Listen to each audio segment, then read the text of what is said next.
Morning or afternoon now. And as Claire said, I'm the district manager for the Rice SWCD. I've been here for about 20 years. And prior to that, I had some experience several years with Goodhue Soil and Water as a technician. Did a lot of nutrient management planning and so forth. And I also come from a dairy farm background, so very familiar with agriculture. Um, the focus today is all about talking about tillage and why we maybe should think about doing less of it. So with that, I'm going to start up my presentation with a little luck here. Um, should be this one. All right. That look good, Claire? Looks good. Okay, thanks. All right, so yeah, this is the theme, the benefits of a no-till November. And we see here, there we go. So just a little bit more about who we are. Soil and water conservation districts are in basically almost every county across the country. They're locally led, which means that there's an elected board of supervisors that oversees the operations of the district and sets policy and so forth, approves cost share payments and things like that. There's another entity that was formed a few years ago called the Cannon River Watershed Joint Powers Board. And it encompasses all of the Cannon River watershed. I'm going to show you a picture of that next. But it's made up of supervisors and county commissioners from Rice, Steele, Dakota, Goodhue, Le Sueur, and Waseca counties, which are all of the counties that encompass the Cannon River watershed. That group receives a lot of state funds that we can then use to implement conservation across the watershed. And then last is the USDA Natural Resources Conservation Service, which is our federal partner. And they bring in all the federal dollars to farmers who want to do conservation. And so as SWCDs, we try to use the best makeup of funds that are available. Sometimes that's funds from the state of Minnesota. Sometimes it's federal funds or a combination thereof. Let's go on here. So yeah, this is kind of the logo for the Cannon Watershed Joint Powers Organization. And this I'm bringing this up mainly because this is one of the focuses of the Cannon River Watershed Joint Powers Organization is to do a lot of education on conservation. And you can see the boundaries of the watershed here. It starts way down in actually just below Steele County and works its way all the way through Faribault to Northfield, Cannon Falls, and then outlets into the Mississippi River in Red Wing. So when we talk about the theme of today's event, why not do why not plow? There's a number of reasons. We're going to just touch on all of these a little bit more in depth. First one's erosion control, improving water infiltration, the expenses. Another key point is that, especially when you're talking about planting soybeans, the research shows that there's really no advantage whatsoever to tilling your ground ahead of soybeans. So, whatever you're doing out there for tilling really isn't going to pay, and that's going to just be another added expense to your operation. And then on corn ground, if you're going to corn next year, if you really need to till, waiting till spring is a really good option because, if the previous season was soybeans, there just really isn't much of an advantage to tilling that bean stubble. And even if you were to gain a slight yield advantage, I mean, you're really risking your soil, which is a limited resource. So just, this is really important here. We see a lot of erosion in the area. This picture on the left is an example of a field that's, was worked in the fall, and we got some winds, and you can see how the soil has moved into the road ditches. The snow was black. A lot of people call that snert, so snow dirt. And it's really preventable. If you look at the picture on the right, and it wasn't tilled and they planted a cover crop on it, that soil is armored and protected from the wind and the water erosion, so it's not going anywhere. Another example, you can see a lot of sheet erosion in that picture on the left. And again, that's just not going to happen if you've got good cover. We see a lot of this across the region, these classic gullies that spring up. And it always amazes me how, a lot of folks, landowners, they're willing to spend a lot of money to fix those kind of problems, but less interested in preventing them. So I think that's really where we need to be focusing, is on preventing that from ever happening, because that is a huge expense to go back and, clean that up and put in a structural practice to prevent that from happening again. Just briefly, another reason why we like to discourage tillage, there's a project called Farmers Protecting Rice Creek, and it's up near Northfield, Dundas, very small watershed. And for the past 5 years or so, we've been taking nitrate samples from tile lines, both from fields that are under reduced tillage and cover crops, and comparing those to fields that are conventionally tilled with no cover crops. And the results are pretty amazing. This is kind of a picture of where those fields are. And what we're starting to see is basically very little difference in yields of the two management systems, but on average, we're seeing on about 30% reductions in the nitrates in those tile lines on those fields that are utilizing reduced tillage and cover crops. So that's not only good for the farming, because you're probably going to start being able to use less nitrogen as it's retained in the soil. And it's also better for the environment because we're not sending those nitrates downstream. When we get into looking at the cost of tillage, this is a sheet from the Iowa Custom Farm survey. Gives you the cost of what it takes to do tillage, among other things. And it's not something that should be overlooked. The average price to chisel plow an acre of farmland is almost $20 an acre. And then if you come back in the spring and hit it with a field cultivar, that's another $18 an acre. So you're looking at almost $38 an acre in those just basic tillage costs. Obviously, if you're doing more tillage than that, those costs are going to be that much higher. But that's a direct cost. A lot of guys that have made the switch to reduce tillage are getting rid of some of their equipment, or maybe buying smaller horsepower tractors because they just don't need the big machines anymore.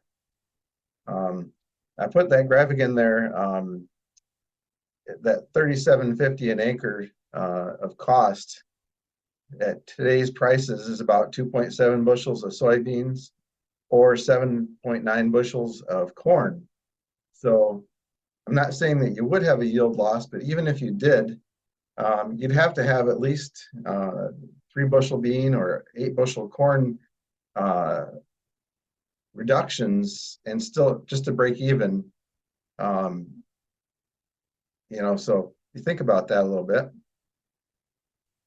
All right, so I'm going to come back a little bit later, but we're going to switch over to Tim Little's presentation now. He's going to share some experiences with you. Switch to his. Okay, and I'm going to trade seats with Tim quick. Thank you, Steve. Good afternoon, everyone. Happy Monday. Um, as Steve said, my name is Tim Little. I farm out north of Northfield, north of Faribault, straight north of where we're at today at the office here at the SWCD. I serve on the Soil and Water Board also here, so kind of a passion of mine I farm. I run 300 acres, and then I have a trucking business. And I grew up on a dairy farm, so farming's always been in my blood. So I think this year I harvested my 49th crop. You probably all know where the Rice County landfill is.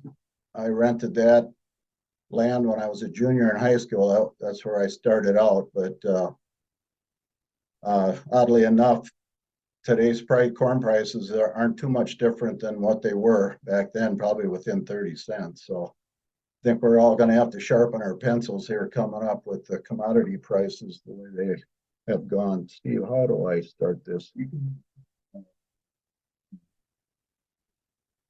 Okay. Perfect. Now, is that box on there? Is that on their photo? No.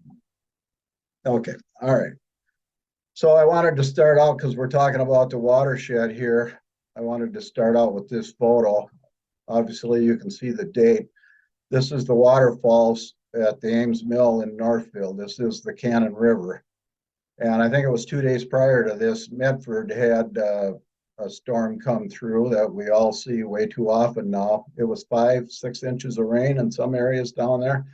Kind of came across the county at an angle, ended up going across kind of up through Kenyon, across kind of up the county, the Goodhue, Rice County line there.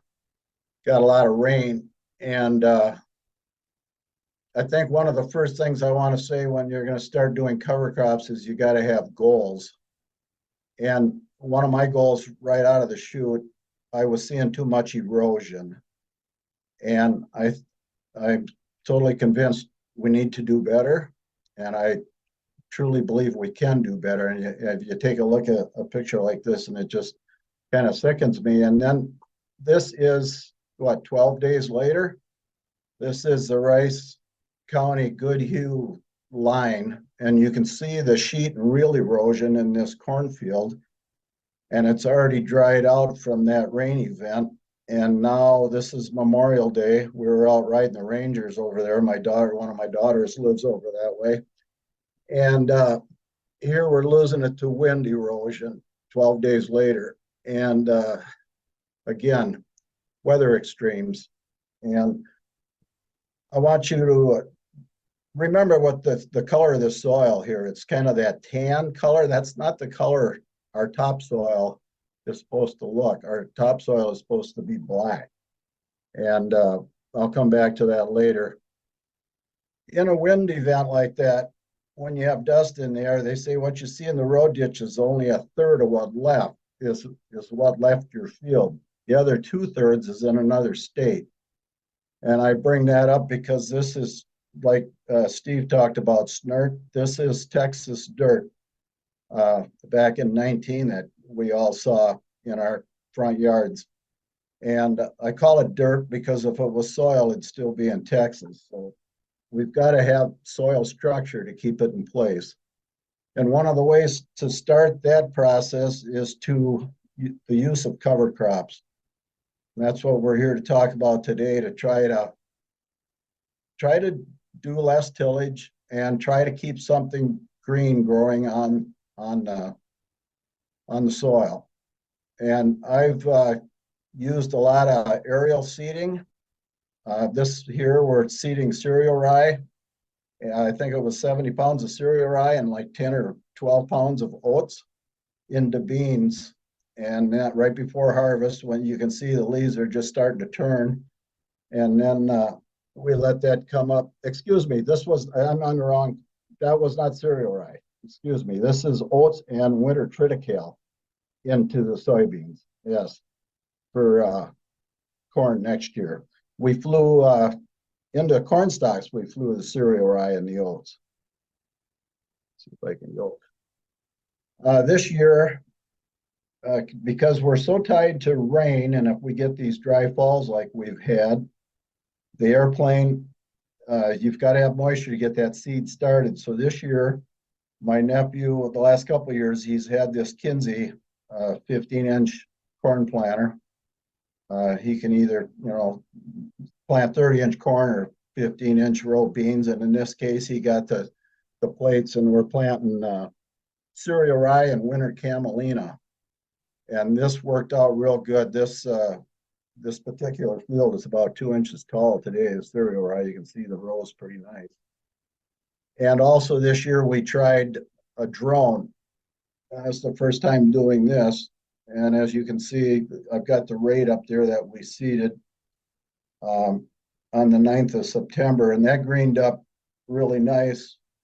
I think it's a good way on smaller fields. We did like 450 acres in 2 days with this drone. I will say good luck to the people that think you're going to drive an electric car, because this thing will hold 110 pounds of seed. Every time we switched out every time we added seed, we had to recharge or switch out batteries. So we had a generator on that trailer running all day long so we could keep this thing in the air. So I don't know, it seems to me we should make a drone with a light gas motor. But in a perfect world, this is what I like my corn stalks to look like at harvest time. This was in 21, we seeded with an airplane. This is cereal rye, and this is perfect. If I can get this look in the fall, I'm happy as a clam. This is my tillage, because this brings in the earthworms, and the earthworms will go deeper than any tillage tool you'll ever think about buying, because they'll go at 4 to 6 feet easily.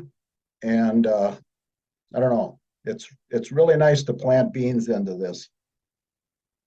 This is this year's that we seeded with that Kinsey. You look close. If I could blow that up, I can't, but that cereal rye is there, coming quite nicely. So I look forward to see what that looks like in the spring. This was the bean ground where I showed that picture of the drone earlier. This is what that turned out looking like before it froze. And luckily enough, we got a growing season after we took beans off. So this stuff actually got established really nice this year. So again, I'm looking forward to seeing what that comes back in the spring. But you can see how the ground is all nicely covered there, and that's what you want. And we've got we got a 5-way mix here, so we're feeding a lot of biology. It's like us going to the salad bar. We all would pick something different, and the biology in the soil is the same way. Different insects eat different things, so those roots of those different plants are good for the diversity that we go. This, how do I, you got to click on that twice. Oh.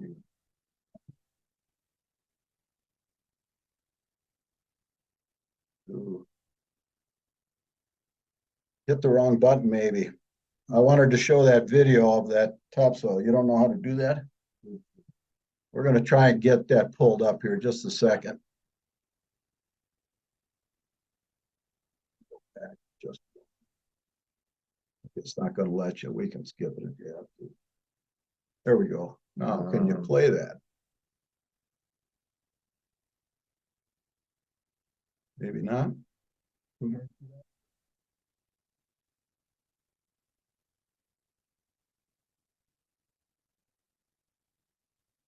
There we go.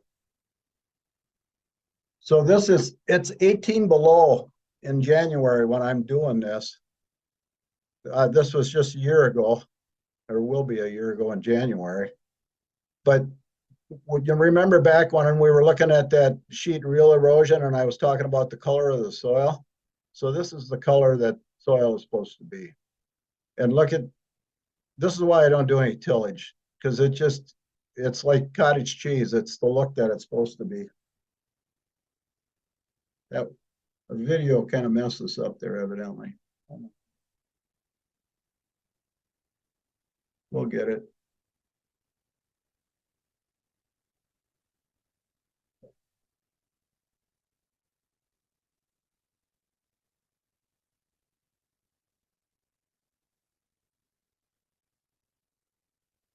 I've learned a lot with the shovel. And look at soil structure. How it changes. It takes about 3, maybe 4 years to really get it to start coming We're around. not hearing you as well anymore, Tim. Okay. He's messing with your.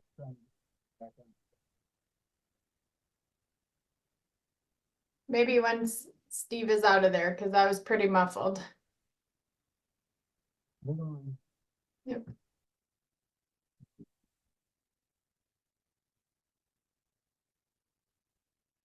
I won't do any more video.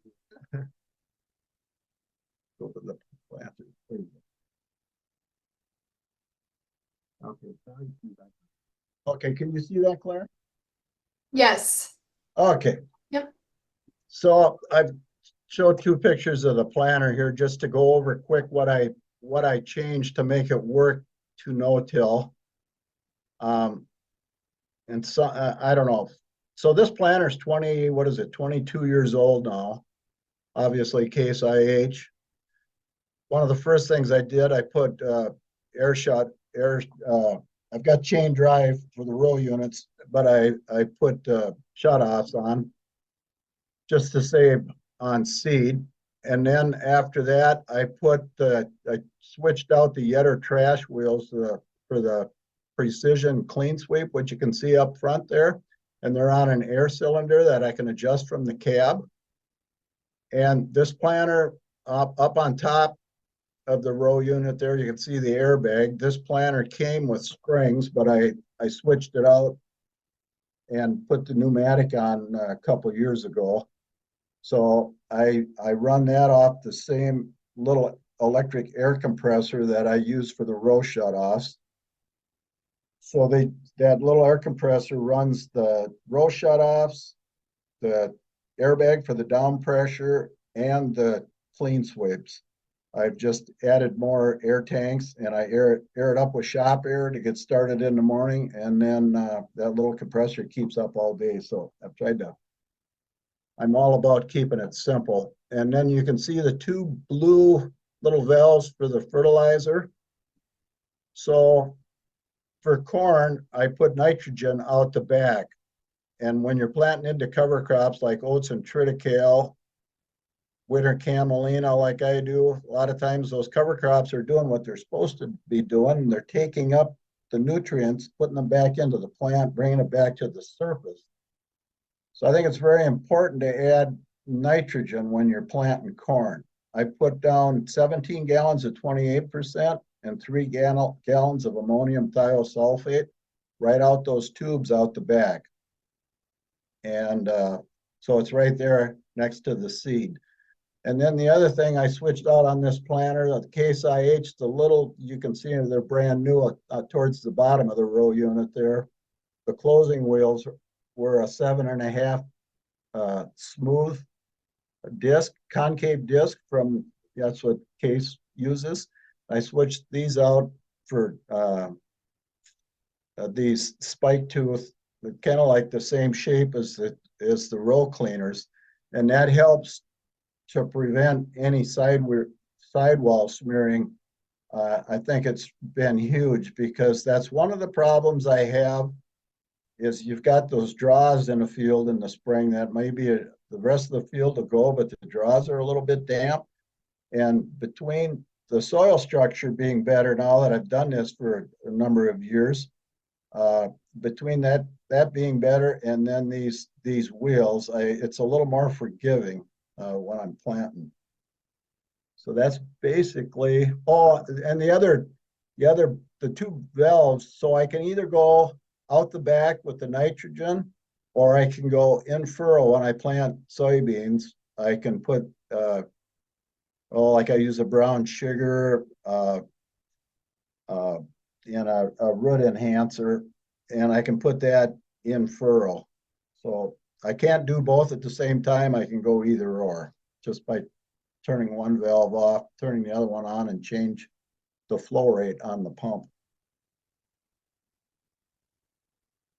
This is another video that we're going to skip because that'll mess us up. Oh, now where'd we go? There we go. Oh, now it's going to play it anyhow. Okay, that's planting corn into cereal rye in triticale.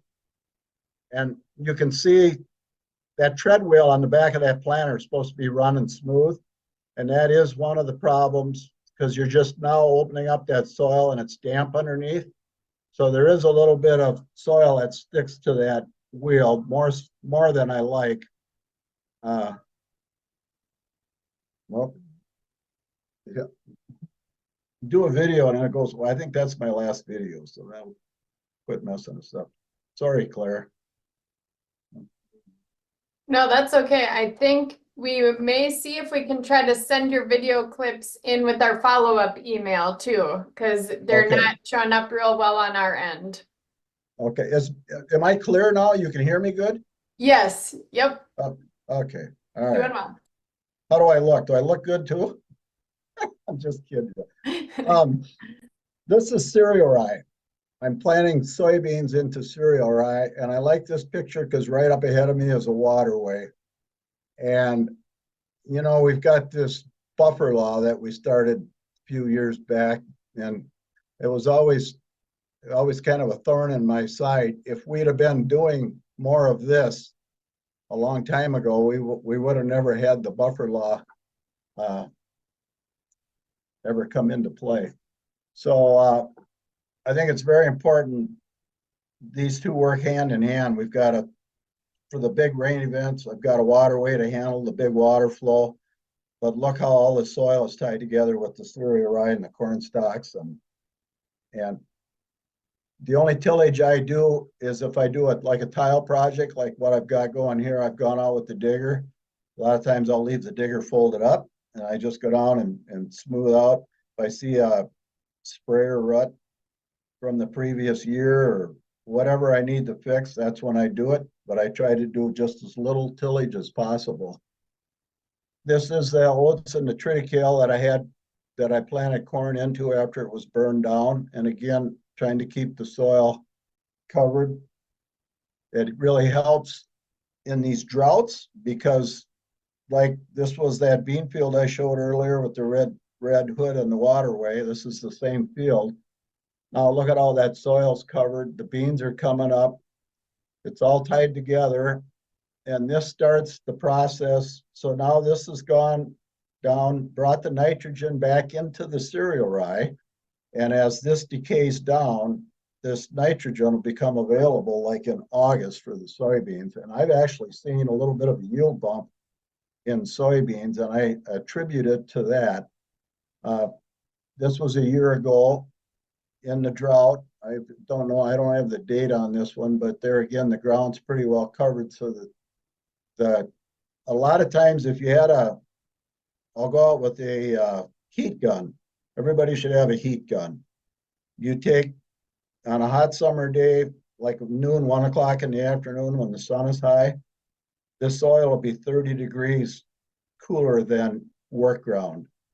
Anywhere where the sun's getting at it, it's 30 degrees difference. That is huge in a drought.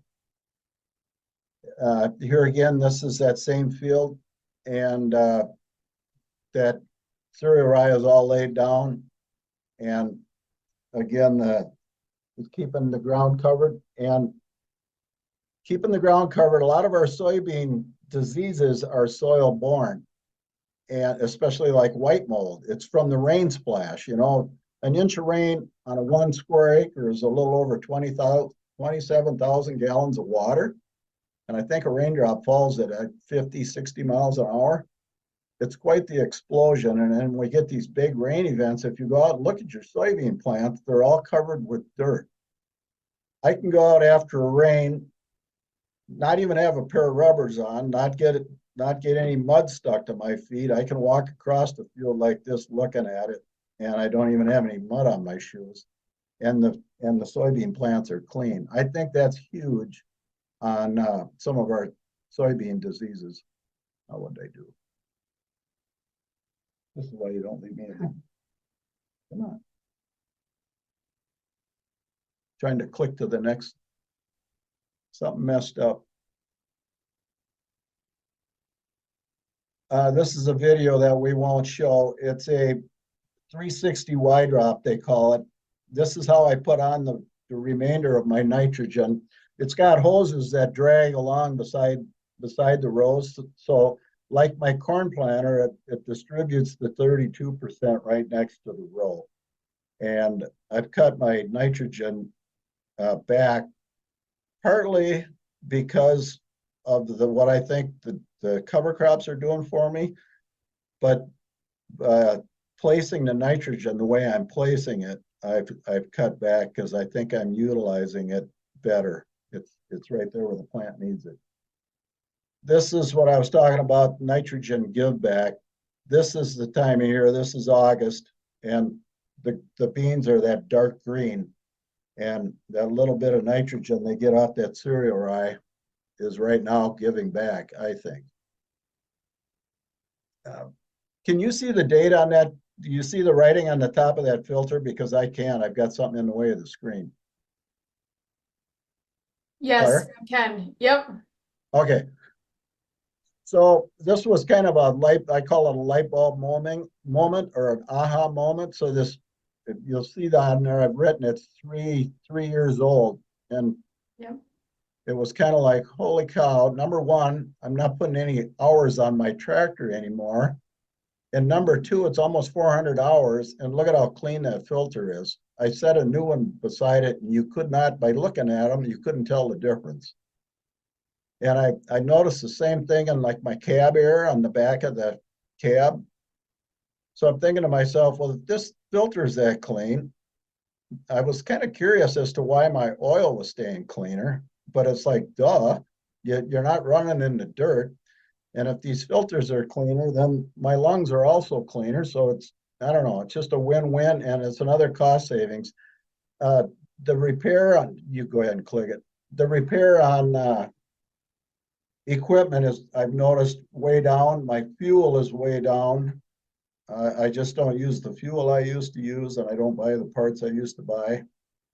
And I always say I have more time. So I've tried to use that time to manage more and to maybe get out and walk the fields. And I put this picture up just because we're all after the bushels, obviously. We want a good crop, but it's not just about the bushels, it's about return on investment. And I've been trying to really focus in on that and cut costs wherever I can without cutting yield. So that's all I've got. But yeah, I'll take questions here in a little bit. I think we're going to have a little time for that. So how are we doing time wise? Okay. Yep, doing well. We're at 12:35. Okay. Yep. Okay. All right, just making the switch here again. I'm gonna pull my presentation back again.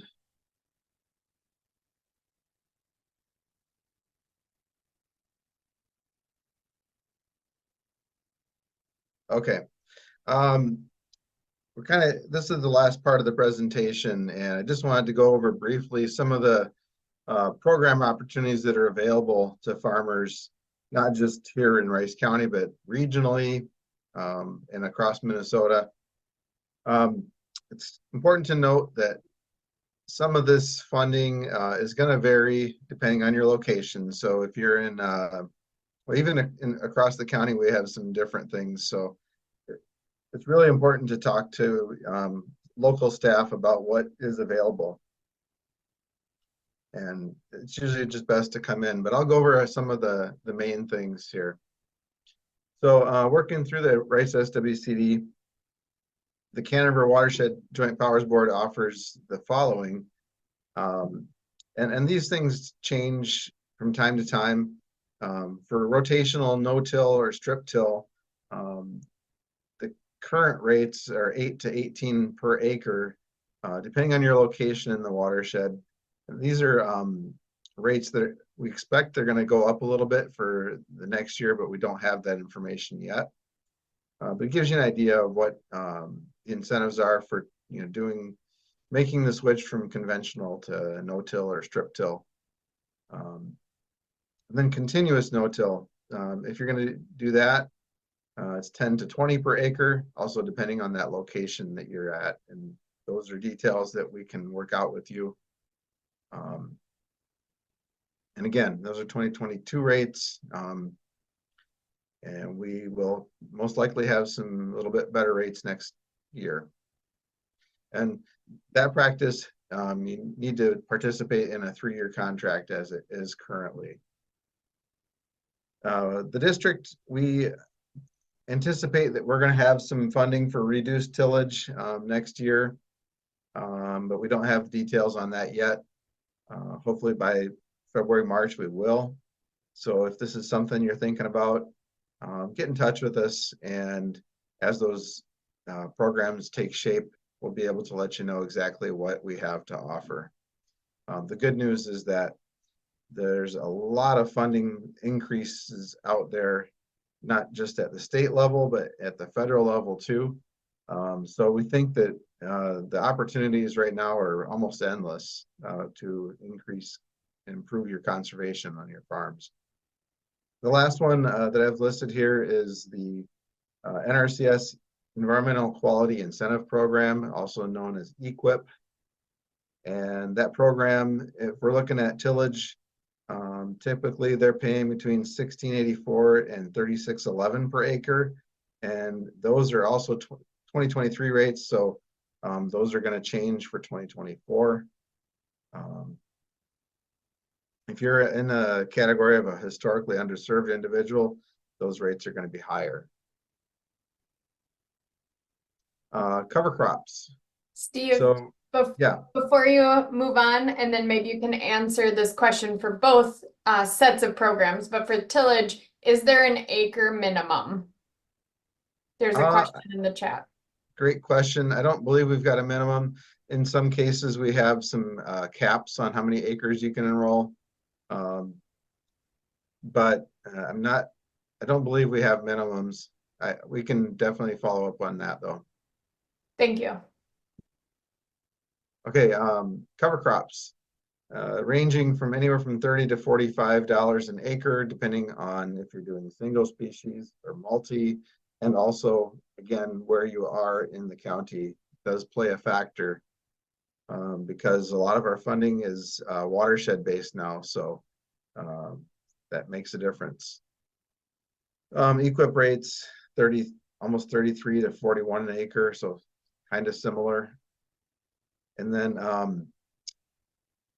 you should be aware that the Minnesota Soil Health Coalition offers a $10 per acre payment on top of any other incentives that you might be getting. That's kind of a nice deal, as oftentimes we can't combine funding, but in this case we can. So there are a few requirements with that, but it's well worth the effort if you're considering this on a lot of acres. And then we've been seeing a $5 per acre rate reduction on crop insurance for those that are using cover crops. And I don't know if that'll continue, but that's another nice little bonus. And then the carbon markets are a whole new animal. There's a lot of opportunities out there for getting funding payments if you're changing to some of these practices. So that's another thing that you want to consider if you're making these changes. And then just lastly, I just want to make sure that everybody still knows that we also do a lot of our old traditional practices like grass waterways, ponds and sediment control basins, manure storage. And then if you're thinking about maybe changing and adding livestock or converting to pasture, EQIP is a great resource for getting fencing water systems cost shared. So those are just some of the options, and I guess if there's time for questions, Tim and I are both here and we can take some questions. I'm gonna stop sharing.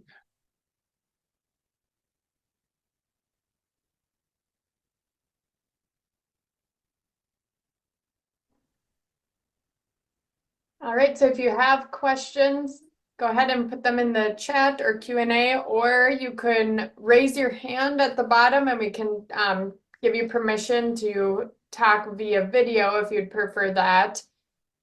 And Steve, you are going to follow up. We'll make sure to include in the follow-up email some resources or ways that folks can look up whether there's a maximum or a minimum, I think, for these programs, right? But really the best way is to kind of address it one-on-one and on a case-by-case basis, right? That really is the best way, because unlike years past where we had one program or at best programs, there's all kinds of options now. So Sorry, Steve, is there your hand on the speaker or something? We're not hearing you very well I'll get a now. little closer. Can you hear me better? I cannot. Huh. Try that again. How about now? It's manageable. Okay. Yeah, the main message is come to your local FCC office. If something you're interested in, and we'll sit down and go over all options that are available. Sorry, I'm not hearing you. Can you hear me? I'm a little farther away. Is that any better? No, and our audio was fine before. Steve, maybe if you back up away from the speaker a little, because I know the speaker seems to be on that. Go ahead now. How about now? Can you hear me? Yep, now? better. I wanted to clarify, so I got a little mixed up when I was showing that one photo. I was calling it cereal rye, and I wanted to be perfectly clear. I have not planted corn into cereal rye. I use a oat or a triticale mix and some brassicas, because it's a little friendlier root to plant corn into. So soybeans into cereal rye, there's something magical about it. It's a really good place to start. If you want to dip your toe with cover crops, that is the awesome way to start, is get some cereal rye planted into those corn stalks and no-till some soybeans into it. That starts the cycle of life. I don't quite understand how the earthworms show up like they do, but they do. And Claire and I have looked at that different times with a shovel out in the field, and it's just crazy how they go to work and start tilling and dragging the stock material, all the trash. They're nocturnal, so they work at night. They pile it up. They've got it piled up over their hole, and then during the day they drag it down. But they have castings that other insects live off of, and it just starts the whole cycle of life. If you want to get your soil to start turning, that's a real good way to do it. Is that cereal rye and plant soybean.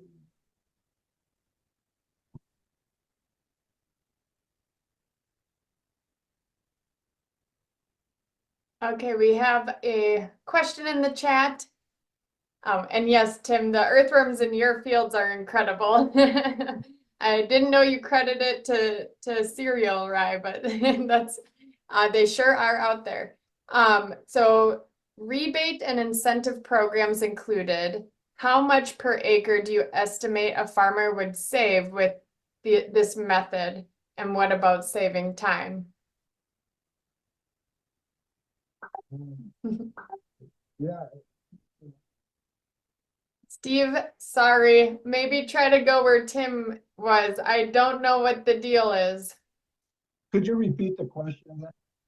Yep, the question is kind of trying to get at, is there savings with doing reduced tillage? Yes. And in money and in time, but it was phrased like this. with rebate and incentive programs included, how much per acre do you estimate a farmer would save with this method? And what about saving time? And I think you can comment on both of those things, Tim, and probably you too, Steve. Well, I always say, and I can't do it, nor can any of us, but put a price tag on soil loss. That is one that I fight with all the time. That photo of the river, that photo of the soil in the air. Put a price tag on what does that cost? That's huge in itself. But I always say, what are the cost savings, like Steve talked about, the cost of, if you look up Iowa State, the cost of the ripper in the fall and the digger in the spring. They always say, well, what's the cost to put in a cover crop? And I always say, about what it costs to dig in the fall and what it costs to till in the spring. So take those two out of the equation. That plant's your cover crop. Then you start going down the list of the benefits. In my case, I think I get a benefit, like I talked about, the nitrogen and the spray base. I think it's the triticale. Well, we've proven that in that rice creek project, we've got less nitrates leaving the land. So if you can do that, how much can we cut back on our inputs? We've got to learn to be more sustainable. I've got shares in an ethanol plant. I believe wholeheartedly in ethanol, but I think we need to raise our crop in a more sustainable manner. And it's hard. There's so many things that enter into it to answer that question as to a dollar amount. But I'll go back to, we've got all these incentives. We've got this climate money coming at us now. We've got a lot more funding coming our way. And it just, what greater time to try it out and figure it out, because they're willing to help us financially to do it. I'm using probably half the fuel that I used when I was tilling. And so, I mean, the savings are huge. I sold my ripper. That went to Wisconsin. Poor people over there in Wisconsin are still ripping. Anyhow, it's just, there's a lot of savings to it. And you start to see it if you stick with it, I believe. I don't really answer the question because I'm not giving you a dollar amount. No. It's there. Yep. Thank you, Tim. Yeah, it is. Like you said, a lot of research and like literature tries to get at some of those questions too, to put it down to $1 per acre. And though that's challenging, I think you summarized it well. And you touch on something that I hear a lot of reduced tillage farmers, or folks who are focused on soil health, talk about, is some of the intangible things, or things you can't necessarily quantify, but some of the quality of life, like you mentioned your filter and how your lungs are cleaner, you're spending less time picking rock, right? There's those things that are harder and maybe really difficult to put a dollar value to, but have value. Absolutely. Yeah, one thing you didn't mention is he spent the weekend up hunting while all of his neighbors were out doing the tillage. So, I mean, how do you put a dollar amount on the time that you're saving? Good point. Yeah, and we have another question in the chat about your phrasing, Tim. So it was, you mentioned burn down. And so if you could clarify, was that chemical or did you use a flame? No. Chemical. Yeah. Chemical. Flame. I haven't tried crimping cereal rye. If you let it get tall enough, start heading out, you can kill it by crimping it. I haven't tried that. We're terminating with chemical, which we would be doing if we were doing tillage, we'd still be doing a pre. I'm sorry to keep interrupting, but we could hear you better when your head was turned. Yep, there we go. Like that, huh? Is that yep, better? that's the sweet spot. Yep. Okay, all right. We have water hemp, and water hemp is a beast. That's a pretty impressive plant. That can, even with that soybean, those corn stalks and that cereal rye, it'll still grow through that. It's pretty amazing. So I'm still using chemicals to keep that in check, and I wish I could get away from that. That's my goal someday, is to be able to cut back on chemicals. But to this point, I will say, if you have trouble with ragweed, suppression with ragweed cereal rye really helps with that. That's pretty well eliminated my ragweed problem. So, but like I say, water hemp's pretty impressive. That can grow through about anything.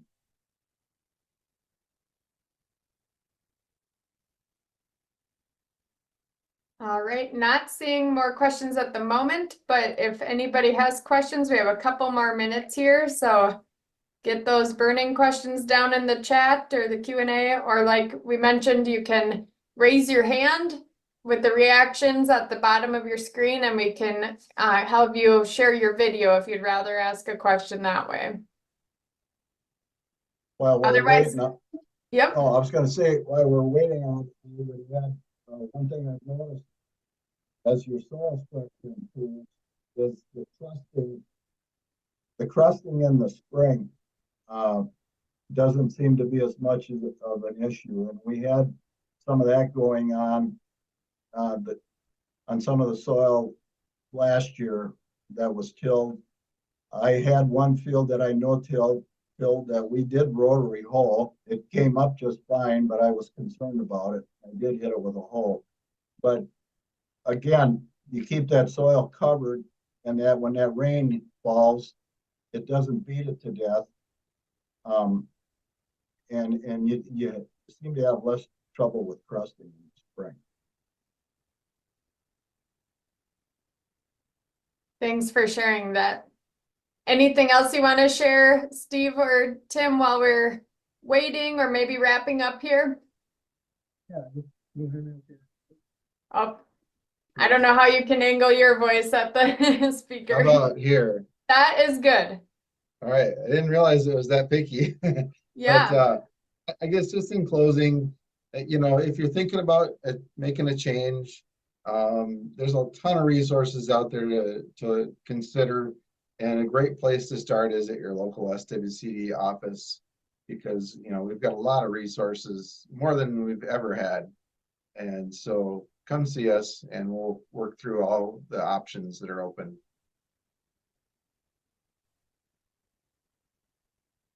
Thank you. Oh, here's an interesting question. Just to be clear, if every farmer did this, would we have those dust clouds on the interstate in the fall? I think you'd have to say no, you wouldn't. I mean, if your soils are covered, they're gonna stay put.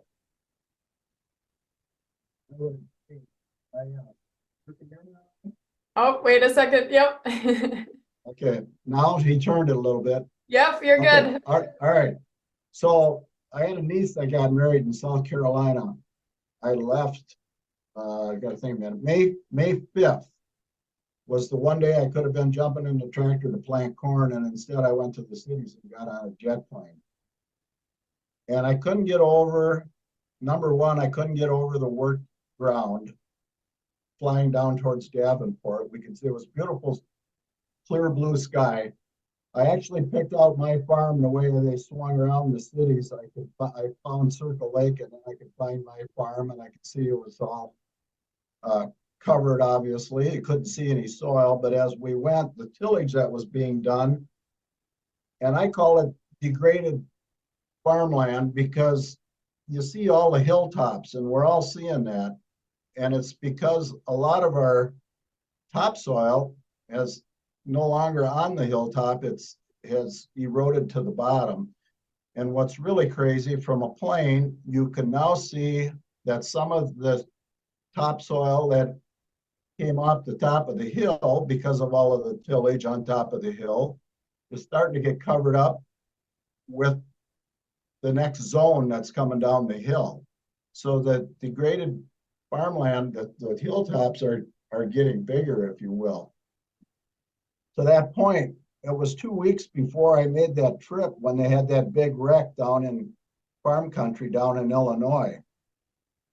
And I thought to myself, when we got down over Des Moines and I looked down and I could see the Mississippi River, it looked like a Snickers bar. It looked like that photo I showed you that was coming through Northfield that day. And I thought, my God, what are we living in? A third world country? You know, we can do better. And yes, I totally believe that if we were to keep this ground covered, yes, in those wind events, you will see less dirt in the air. Kind of a long way of answering that, but I wanted to share that because it was a real eye opener. I've never flown that time of the year. There's a reason, because I'm normally planting corn. But it was an eye opener as to all the tillage that was going on.